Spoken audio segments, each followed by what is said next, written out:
guys, 86717 here. Welcome to episode 8.5 of my Redstone series. Now, mistakes were made. I did some things wrong, and this video is here to fix the few mistakes I made in my other Redstone tutorials, so that, well, I'm not wrong. Well, I was wrong, but now I can fix what was wrong. Now, mistake number 1 comes from my 7th tutorial on the hoppers. Now, I originally used to have a semi-stackable item such as eggs in here, but when you have a hopper that has water over the top instead of hoppers, it's actually best to use a fully stackable item instead, because sometimes when too many items go into one, it makes it overdrop, and sometimes it's best to just do multiple hoppers of that type. And another thing I should point out is that if you want to cut down lag on what you're doing, you should put some composters on top of your hoppers. This will help to improve lag, because it will stop the hoppers from trying to see if it can suck items above it. So it's a good idea to do this in your builds. It helps to maintain your lag issues and everything. Now, issue number 2 is from my little mob water trap circuit here. Now what's meant to happen is this hopper is meant to produce a signal. This signal will be on for half the time, so this water will only be on for a quarter of the time that one is. But the problem is, this will get stuck on.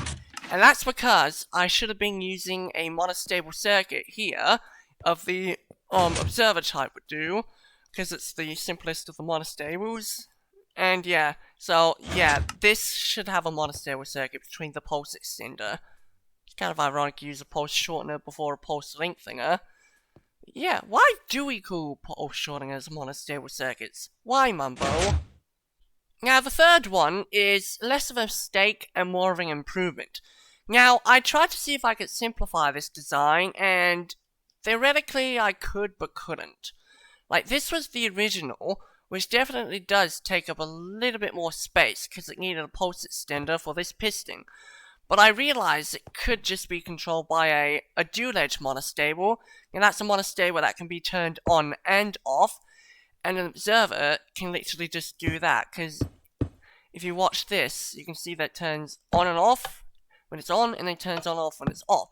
So that means dual-edge, so it turns on and off rising and falling edge. So what this circuit does is actually a bit quicker, and, well, it's a bit shorter, too, so it actually makes the redstone a little bit simpler, but it does use some of the more less used things. The redstone repeat locking mechanism is a feature that redstone has that actually not many redstoners use, but I do try to use that sometimes in my builds. So yeah, you can see this still works the way as the original, but it's the smallest bit more compact. Not very compact, but definitely a little bit more compact.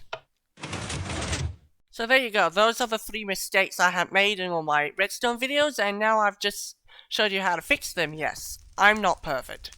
Nobody is. But yeah, I hope you enjoyed this quick tutorial. If you did enjoy it, please leave a like. If you'd like to see more of my content, please subscribe, and I'll see you in the next video. This has been 86717. Goodbye.